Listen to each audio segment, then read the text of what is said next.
Et comment, ça va? En 1945, deux pilotes volent au milieu d'une violente tempête lorsque la foudre endommage rapidement leur avion. Réalisant qu'ils vont bientôt s'écraser, ils n'ont d'autre choix que de sauter immédiatement, utilisant leur parachute pour amortir la chute. Ils parviennent à atterrir en sécurité au sommet d'une île voisine. Mais les soldats se rendent vite compte qu'ils ne sont pas seuls, car de nombreuses personnes armées commencent à encercler la zone. Heureusement, les indigènes ne semblent pas hostiles de nature, car ils emmènent les soldats perdus jusqu'à leur village. Tandis que les villageois exécutent un rituel autour du feu, ils commencent à préparer une étrange boisson pour les Américains qui la consomment sans poser de questions. Les hommes sont ensuite habillés comme les habitants du peuple et emmenés par les plus belles femmes du village. Ils arrivent devant une immense grotte et sont rapidement guidés dans les tunnels. Mais les soldats sont déçus car les filles les laissent sans aucune avance romantique. Ils commencent à explorer les lieux en s'enfonçant dans la grotte, mais réalisent vite que quelque chose ne va pas lorsqu'ils trouvent un insecte horrible qu'ils n'avaient jamais vu auparavant. Rapidement, des milliers d'insectes se ruent vers eux, forçant les soldats à battre en retraite désespérément, tentant de se défendre. Cependant, le nombre est clairement trop important, et ils n'ont pas d'autre choix que de fuir encore plus profondément dans la grotte. Les soldats attrapent deux bouts de bois et essaient de sauter sur les rochers proches, mais un seul d'entre eux parvient à monter. Heureusement, l'officier le plus âgé décide de sauver son ami et réussit à le tirer à temps, mais se rend vite compte que les insectes grimpent aussi aux parois. Le soldat tente de les repousser, mais avec peu d'effet, étant forcé de sauter sur les lianes pour éviter les hordes. Il balance ensuite son corps pour sauver à nouveau son ami, lui permettant de s'accrocher à sa jambe tandis que les insectes s'accumulent en dessous d'eux. Malheureusement, le plus jeune officier ne parvient pas à se maintenir et tombe dans le puits de la mort, pendant que l'autre grimpe rapidement. Juste avant de s'échapper de la zone, une créature géante le repère, l'attrape et le dévore immédiatement. 70 ans plus tard, l'île reste inchangée, mais un nouveau groupe de personnes décide d'explorer ce coin reculé du monde. Ces inconnus semblent lourdement armés et cherchent clairement quelque chose de très dangereux. Bientôt, le chef du groupe semble percevoir quelque chose dans la forêt, et son instinct s'avère juste, car de nombreux tirs se dirigent vers eux. Ils sont pris en embuscade par des soldats ennemis qui les encerclent de tous les côtés, éliminant leurs hommes très rapidement. Alors que tout semble perdu, une femme arrive à moto et change immédiatement la situation, en commençant à éliminer les ennemis toute seule. La jeune femme abandonne rapidement son véhicule et sort ses dernières armes avant de tirer aux côtés du capitaine tout en esquivant les balles. Après avoir enfin battu les soldats, toute l'équipe commence à se regrouper et à poser comme les Avengers. Mais les choses tournent mal lorsque la grenade du capitaine se bloque, faisant de lui une blague ambulante tandis qu'il ne cesse de se plaindre au réalisateur. Ils n'étaient que des acteurs essayant de tourner un film et l'actrice principale, Chiao, est très frustrée de devoir rejouer la scène. Il est rapidement révélé que la faute revient à un homme nommé River qui aurait dû calibrer tous les accessoires. Le réalisateur d'action, Jason, s'approche directement de lui, accusant River pour les erreurs. Cela crée une grande tension entre eux, mais River est rapidement retenu par son oncle qui présente immédiatement ses excuses au patron. Le vieil homme dit à son neveu de ne jamais créer de conflit ici car il a été très difficile d'obtenir ce travail. Le lendemain matin, les membres de l'équipe discutent de la manière de tourner la scène finale et le réalisateur suggère l'utilisation d'explosifs réels pour améliorer les effets. L'oncle met en garde contre les risques de ce plan qui pourrait causer de sérieux dégâts à l'île, mais le producteur, Monsieur Song, pense que c'est une idée brillante car cela fera économiser beaucoup d'argent. Les prises de vue reprennent bientôt alors que tous les acteurs commencent à se déplacer en direction de la caméra. Un tir est effectué vers l'une des actrices et Kiao la protège immédiatement en lançant les dialogues. Le réalisateur voit la scène et ordonne une explosion immédiate, provoquant une onde de choc massive sur la montagne alors que toutes les bombes explosent à l'arrière-plan. Les gens sont impressionnés par les effets incroyables, tandis que le réalisateur demande au caméraman de continuer à filmer. Mais River remarque rapidement que quelque chose ne va pas. En effet, les bombes utilisées étaient trop puissantes, provoquant l'effondrement du sommet de la montagne sur lui-même. L'oncle de River ordonne à tout le monde de fuir, car les explosions ont provoqué un glissement de terrain, forçant chacun à courir immédiatement. Les pierres avancent comme un tsunami, et River parvient à atteindre l'actrice à temps. Il la tire de l'autre côté, et tous deux sautent loin de la poussière qui approche, tandis qu'ils tentent de la protéger. Les autres trouvent rapidement un abri, mais le glissement de terrain détruit tout l'équipement d'un seul coup. Une fois la catastrophe terminée, les gens courent vers le lieu du tournage, et Monsieur Song constate que le projet est complètement ruiné. Certains essaient de récupérer ce qu'ils peuvent, mais réalisent vite qu'ils ne sont pas seuls. Un ouvrier sent une présence derrière lui. L'homme regarde, choqué, lorsqu'un monstre géant apparaît juste devant lui, le poussant à s'enfuir en hurlant à l'aide. Les gens voient rapidement la créature géante s'approcher et laissent tomber leur matériel en courant de panique. Le monstre fonce sur les humains, détruisant tout sur son passage et projetant les gens comme des poupées. La créature rugit avec rage et commence à dévorer les victimes laissées derrière, avalant les humains un par un. Avant que le monstre ne fasse plus de victimes, une actrice nommée Juncourt et tente de le distraire pour sauver les autres, mais manque de se faire tuer dans le processus. Heureusement, la femme parvient à s'échapper, mais le monstre reporte rapidement son attention l'attention sur Qiao, forçant la jeune femme à reculer de peur et à s'emmêler dans des filets. La créature géante s'approche pour porter le coup final, tandis que Qiao hurle désespérément à l'aide, ne voyant que des hommes s'enfuir comme des lâches. Au dernier moment, une autre actrice court pour sauver Qiao, alors que le monstre fonce sur elle. Par chance, les filles sont sauvées par River, qui réussit à faire tomber la créature à l'aide d'une grue et libère immédiatement Qiao. Cependant, le lézard se relève rapidement et les attaque à nouveau, dévorant l'autre actrice d'une seule bouchée, ce qui permet à Qiao de fuir. River emmène la femme et tente de se cacher derrière des caisses. Mais le monstre n'a pas l'intention de partir et commence à chercher les derniers humains. L'homme regarde avec peur pendant que la créature géante renifle les environs, jusqu'à ce qu'un ouvrier lance une caisse d'explosifs vers l'animal. Le monstre remarque l'objet et s'en approche lentement, ce qui donne à l'ouvrier le temps d'activer la commande et de le faire exploser par en dessous. Cela fait hurler la créature de douleur et la force à fuir la zone, pendant que River en profite pour s'échapper avec Qiao. Le groupe atteint la forêt et parvient à semer la créature, retrouvant les autres survivants. River part aussitôt à la recherche de son oncle, mais personne ne l'a vu depuis la fuite. Qiao s'adresse au producteur et lui reproche de ne pas lui avoir sauvé la vie, mais Song ne montre aucun remords, affirmant qu'elle aurait fait pareil. La discussion est interrompue par le rugissement du monstre, forçant tout le monde à se cacher immédiatement, réalisant qu'ils ne sont pas en sécurité à l'air libre. Les survivants trouvent une grande grotte et décident d'y chercher refuge. Ils s'enfoncent dans ce tunnel mystérieux, mais sentent bientôt une forte vibration venant de l'extérieur, comprenant qu'ils resteront coincés là pendant un moment. En avançant, un survivant remarque une étrange substance collante. Il lève les yeux et voit une quantité énorme d'insectes, des milliers de scarabées géants qui grimpent dans sa direction. L'homme hurle de peur pour prévenir les autres, mais trébuche et tombe au milieu des insectes, se faisant dévorer en quelques secondes. Tous voient la scène et se mettent à courir immédiatement, pendant que River tente de retenir les créatures avec des flammes. Les survivants atteignent la sortie, seulement pour découvrir qu'elle est vite bloquée par les insectes mangeurs de chair, qui attaquent de rester en arrière. Ils essayent d'utiliser des torches pour les repousser, mais il y en a trop. Ils avancent comme un immense tsunami. Les survivants rassemblent tous leurs vêtements et y versent de l'essence avant que River ne vienne y mettre le feu. Il envoie la boule en flammes vers les insectes, ouvrant un passage vers la sortie et permettant au groupe de s'échapper. Avant de partir, River verse plus d'essence sur les flammes, parvenant à éliminer les insectes qui les poursuivaient. Le groupe sort enfin de la grotte et atteint un champ couvert d'herbe, où il remarque de vieilles pierres gravées de symboles mystérieux. Les survivants comprennent rapidement que ces peintures représentent le lézard géant, mais aussi un second monstre en train de se battre contre lui. Ils supposent que les peuples indigènes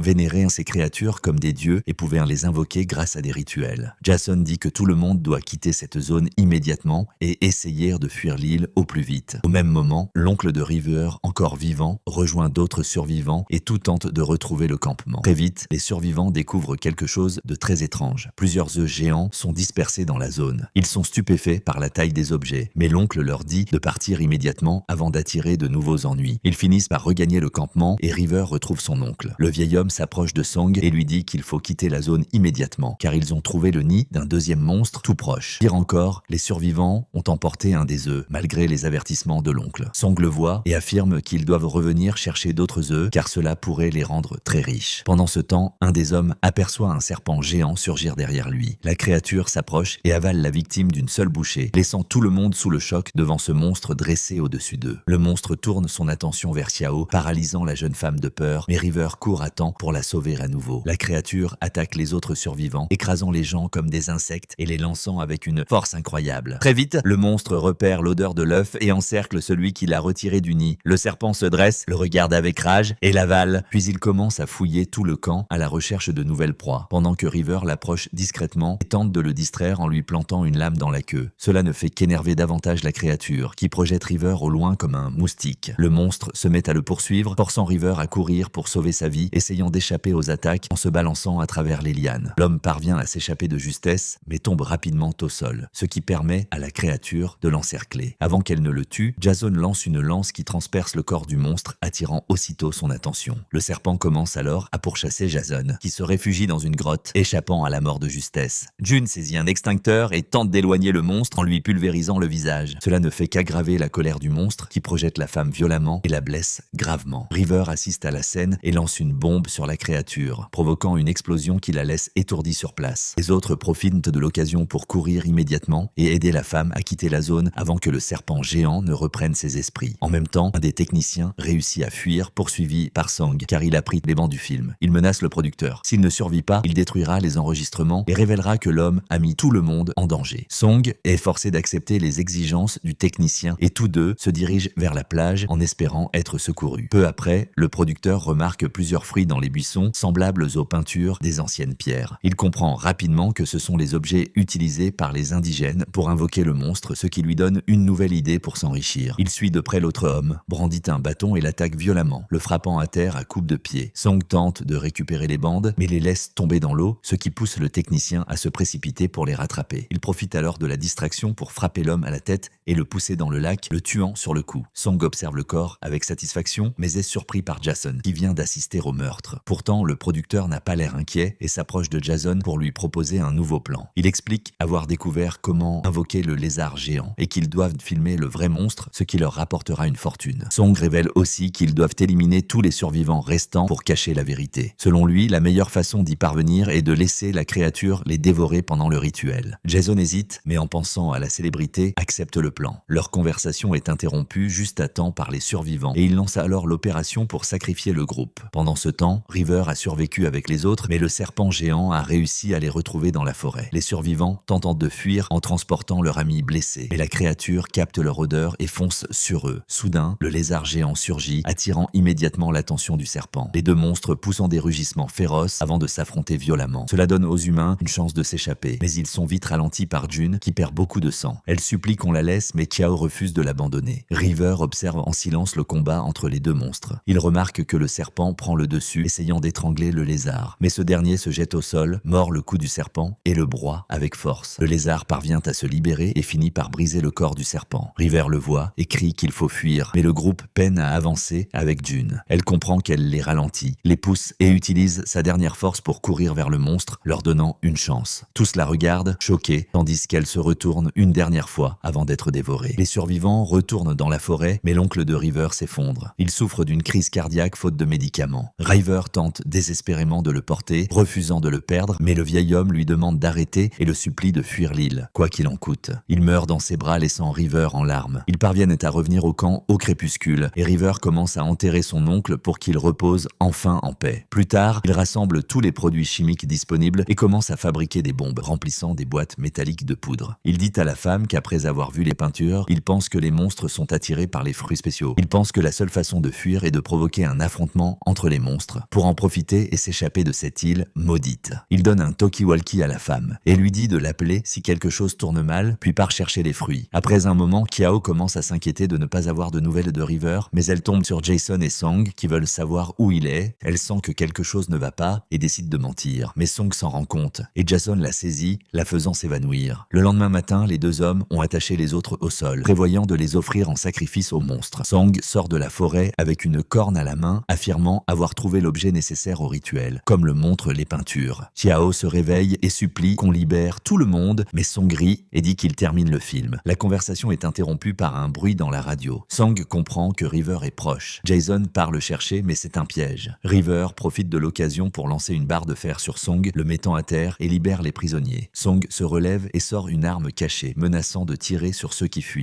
Jason revient et Song lui ordonne de tuer River. Jason réfléchit, puis décide de se battre à main nue avec River. Il lance une série de coups et prend l'avantage temporairement, mais River riposte avec un coup direct à la tête. Il tombe au sol, mais River utilise l'environnement à son avantage pour renverser Jason. Il le plaque au sol et le frappe au visage. Le combat est interrompu quand Song prend Kiao en otage, menaçant River. Heureusement, elle parvient à se libérer et River en profite pour faire tomber Song avec un coup de pied. Il prend l'arme et la pointe sur Song, qui le défie de tirer. Mais River répond qu'il n'est pas un assassin. Il demande à tout le monde de courir jusqu'à la plage, tandis que Kiao tente de convaincre Jason qu'il peut encore changer. Tous courent vers l'océan, mais Song refuse de perdre et prévoit de tuer tout le monde en soufflant dans la grande corne. River voit cela et hurle à tous de fuir, alors que Song crie invoquant le monstre. Bientôt la forêt tremble, et une ombre géante apparaît derrière lui. Il ordonne à la créature de les tuer, mais finit par devenir son amuse-gueule. Pendant ce temps, les autres atteignent la mer et crient aux marins de partir. River arrive aussi et donne une arme à Xiao. Il dit qu'il doit préparer les pièges pour attirer le monstre loin des civils. Puis, il trouve Jason et lui demande de protéger les autres avant de courir seul. Le groupe tente de lancer le bateau, mais il est trop tard. Le monstre apparaît sur la plage. Xiao voit la créature et court dans sa direction, tirant pour la distraire, mais cela ne fonctionne pas. Le monstre rugit contre elle, mais Jason la sauve et attire la bête. Il réussit à capter son attention, la bête le poursuit et il dit à Xiao de l'emmener jusqu'aux bombes, quoi qu'il arrive. Jason provoque le lézard, qui le dévore aussitôt. Xiao voit voit les pièges laissés par River et recommence à tirer, attirant le monstre jusqu'aux explosifs. Elle les dépasse avec la créature derrière elle. Juste avant d'être rattrapée, River déclenche les bombes, vaporisant les fruits et répandant des gaz sur la plage. Cela attire des nuées de serpents qui attaquent le monstre en grimpant sur lui. Les innombrables serpents paralysent la créature, qui hurle de douleur en se débattant. Mais ils sont trop nombreux et finissent par le faire tomber et le tuer. Chao crie le nom de River, qui réapparaît vivant après avoir échappé aux serpents. Tous montent enfin sur le bateau et fuient cette île remplie de monstres. Quelque temps plus tard, Chao reprend sa vie normale. Mais un jour, elle entend quelqu'un l'appeler. Il s'avère que certaines personnes ont retrouvé la corne du monstre, ce qui signifie qu'ils prévoient de faire revenir d'autres créatures. Et ainsi se termine Varanus Priscus, film de science-fiction et d'action